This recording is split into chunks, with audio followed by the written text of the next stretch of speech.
Hello and welcome to this instalment of Talking Trim. I'm Jonathan Skinner and today we're looking at the headliner and associated items for the Jaguar XK140 drophead coupe models. So just to clarify, the drophead coupe, or the DHCs as they're commonly known, had a soft top convertible hood but shouldn't be confused with the Jaguar XK140 open two-seater Roadster. Also had a convertible hood, but whereas the Roadster, it was literally just a hood, and then as soon as you took the hood down, you saw the sky. The drophead coupe models had a headliner with a hood then above it. To show you in this book here, this is the inside of a Roadster. So if you looked up when the hood's erected in place, you would see all the hood bows, etc. Whereas the DHC, which is what we're looking at today, had this headliner above your head, directly above your head, and then in between the headliner and the soft top with this kind of wadding padding kit, and then you had the hood itself. So this is it. You can see it's a lot bulkier on the DHC. You have to remember on the DHC they had those little small rear seat items there as well, so a lot bulkier, the soft top element on the drophead coupe, and it had this headliner, and that's what we're looking at today. So headliners, commonly supplied in woolcloth, so available in grey, beige or green commonly. This one's obviously grey, and this is the headliner unit, which we sell as one item. Then we've got the rear window fillet panel here, which is a trimmed panel which is sold separately, and then we have what we refer to as the soft top hood padding and webbing kits here, which is sold as a separate item. It's worth noting the headliner and the fillet panel are included as standard in our trim kit, whereas the hood padding kit and scrim kit is sold as an optional extra. So I've grouped them together because they're all semi-linked. Obviously the other major item that you may want to consider at the same time as purchasing these is the actual soft top itself. Please refer to our other video for that element. At that point, it's worth mentioning, please read the description below. There'll be lots of information related to these items included on there, as well as useful links to other related videos such as the soft top, and also links to our website and where to buy these products, as well as links to our material and colours library, as well as our blog handbook area, which has lots of useful information on how we do things, our processes and techniques and our materials. We do things a certain way. We're very proud of the way we do things, and thus it's worth having a good read of that, because you shouldn't assume that all other suppliers out there do things the way we do them or supply the products how we supply them. In fact, not many do, so certainly dive into that. Anyway, let's dive on into this. So like I say, headliner kit, woolcloth.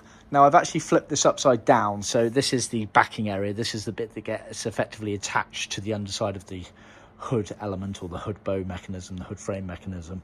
Obviously the bit you would see if you looked up in the car would be this side here, but I've turned it this way around because there's actually a lot more going on this side for me to talk about, and the other side's fairly straightforward. So it's like I say, a woolcloth material, which is a very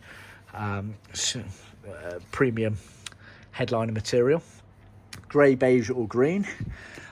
It's a few pieces all sewn together. You have elements of piping going down the left and right border edges, which then tie onto the kind of B-post wing areas, which has the fold back top seam, top stitch side bits around the B-post window area there.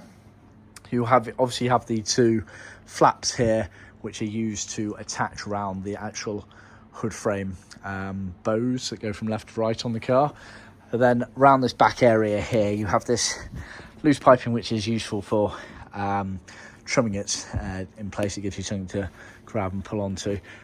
All this area here gets rather complicated and complex as it's doubled up and French seamed, etc., going around effectively where the rear window would go in the car there. So that's effectively the headliner there. Obviously the rear window would be around this section here, and it all intertwines with obviously the hood frame metalwork as well as the actual hood itself. Just to detail in the book here, you can see obviously that's the piping elements there. They're the seams going from left to right where the hood beams are. hood bows rather, and this is around the section around the rear window area here, which is where you get all these doubled up French seams, etc. That's it, semi-retracted down. Then this is the other item here, which rear window fillet panel I've included in this video purely because it's made out of the same material, so we recommend that you buy this at the same time so everything matches in. Of course, it is sold separately, and that's effectively this panel here. So it's a millboard material, means it's nice and flexible to bend with the curvature of the car, as you can see in this picture here. So that's that piece there. And then you have the soft top hood padding, webbings and scrum kit, which is basically all the other items that you kind of use to go in between the headliner and the soft top. And obviously the webbings are used on the soft top in between the hood bows, etc. And this is a padding kit that kind of breaches the gap in between the top, this side of the headliner, and the underside of the hood. There's obviously a bit of a gap there where the hood frame sits in the car.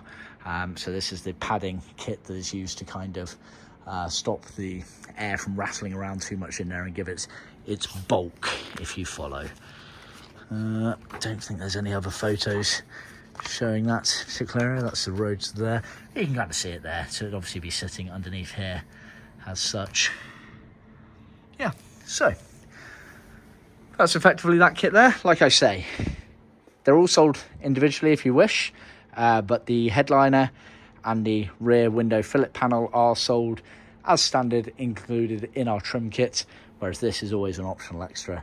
And aside from these items here, you should also consider the soft top if you need that as well, which is also an optional extra outside the scope of the trim kit. Anyway, hope you found that useful.